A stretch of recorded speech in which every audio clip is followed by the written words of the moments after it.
high school football playoffs rolled into the quarterfinal round tonight, and we had 4 of our 6 area teams in action.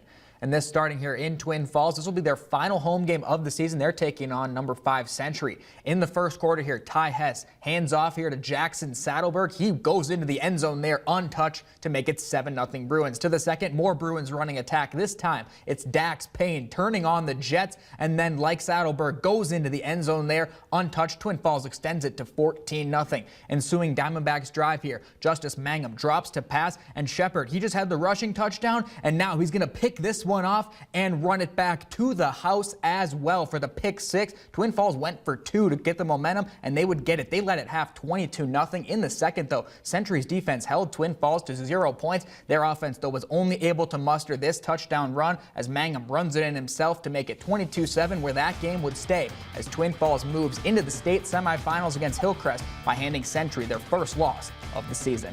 Then we'll head down the road to Kimberly High School, where the Dogs are fresh off a bye and ready for their quarterfinal matchup with the American Falls Beavers. And with the home turf, the Bulldogs are making sure the Beavers knew they were in dog territory here tonight. McCrae Bruning here takes the snap. When we get to the highlight package, McCrae Bruning takes the snap here. Quentin Pettingill with the hands in the end zone there, and he gets the touchdown for the Dogs as they're the first on the board. Their offense was not slowing down tonight. Bruning decides to tuck it and run. He's going to scamper on in himself for another 6 points, 14-0 Kimberly. And once again, the Dogs deep in the red zone. Bruning airs this one out. Brady Anderson goes up and gets that one. What a catch there for the Bulldogs. Touchdown. How about some fireworks in this one? The Dogs extend the lead to 21-0. Kimberly's back on offense again, this time a running attack. Liam Browning, a nasty stiff arm here. He's the Beavers just trying to take him down, but he just will not be brought down as he fights his way into the end zone there. The Bulldogs dominate the Beavers in this one 42-0, and they move to the state semifinals.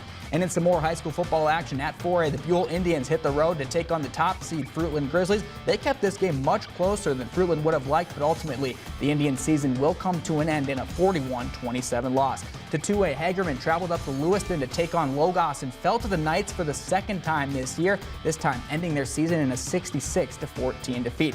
That other game doesn't have a score, but that's on purpose because Kamia and Raft River will play tomorrow afternoon out in Malta. The Trojans are the district champions while the Cubs are not, so that's why the lower seed gets the home game there. We're going to have the highlights tomorrow at 9 and 10. And then finally in 1A, the defending state champion Cary Panthers also play tomorrow afternoon all the way up in Worley against the Coeur de Christ Saints, who are making their playoff debuts. We're going to have a score for that one on our news tomorrow night as well and our website. Then we're going to